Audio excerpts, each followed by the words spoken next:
Hello everyone. এখন আমাদের এখানে 4-5টা সাদা বরফে ঢেকে গেছে, যেদিকেই তাকাই সেদিকেই সাদা। কিন্তু আমরা যখন এখানে এসেছিলাম মানে 3 মাস আগে সেপ্টেম্বরে, তখন কিন্তু মোটেও এমন ছিল না। 4-5টা ছিল একদম সবুজ। এই যে দেখো, আমাদের প্যাটিও থেকে দৃশ্যটা ঠিক এতটাই সুন্দর ছিল। পরিবেশটা তখন এতটা সুন্দর লাগতো, কি আর বলবো। তখন বেশ গরমও ছিল, তখনকার হিসাবে এখানে সামার চলছে, আমাদের অবশ্য তখনও ঠান্ডা লাগতো। তো যাই হোক না কেন, সামনে যে পুকুরটা দেখতে পাচ্ছ, সেখানে এক ঝাঁক পাখির দল রোজ এখানে আসে, আর পাখির এটা দেখতেই খুব ভালো লাগে। আর এটা হচ্ছে আমাদের সোসাইটির ছোট্ট একটি পার্ক। ওয়েদার ভালো থাকার জন্য আমি আর পাখি সেই সময় রোজ এখানে আসতাম। দুজনে মিলে একটু টাইম কাটাতাম, ও খেলতো আর আমি এখানকার পার্কের বেঞ্চে বসে থাকতাম। একটা দুজনেরই রিফ্রেশমেন্ট হয়ে যেত। তো সেই দিন যখন আমরা এখানে আসছিলাম, আমরা এই জায়গাটাকে দেখতে পেলাম। এই গাছটার কথা কিন্তু একটু মনে রেখো। তো যাই হোক না কেন, এই গাছের তলায় সেই সব পাখির দল, যেটাকে আমার মেয়ে রোজ প্যাটিও থেকে দেখে। ও যে দেখে কি খুশি হলো কি বলবো।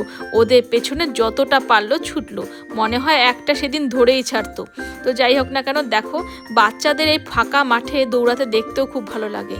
ওদের তো আর শৈশবটা আমাদের মতো না, ওদের শৈশবটা অনেকটাই ঘরবন্দি। তো এখন যখন পাখি এখানে এসে খোলা মাঠে একটু দৌড়ায়, আমার ভীষণ ভালো লাগে। তো এই পাখিগুলো কি পাখি আমি সত্যি বলতে পারবো না। এটা দেখতে কিন্তু হাঁসের মতো। প্রত্যেক দিন সকালবেলা এক ঝাঁক করে আসে, আবার সন্ধেবেলা এক ঝাঁক করে উড়ে চলে যায়। আচ্ছা, হাঁস কি উড়তে জানে? তোমরা কেউ বলতে পারবে? এগুলো কারো পোষা নাকি সেটাও আমরা জানি না। তো যাই হোক, অনেক বুঝিয়ে সুঝিয়ে পাখিকে এখান থেকে নিয়ে যাব এখন। আর এই মেয়ের অত্যাচারে এই বেচারি পাখিগুলো একটাও থাকতে পারলো না মাঠে। শেষমেশ সবগুলো ওর হাত থেকে বাঁচার জন্য জলে নেমেই গেল। আর তোমাদের যে এই গাছটা দেখালাম, এটা কি গাছ বলো তো? একটা আপেল গাছ।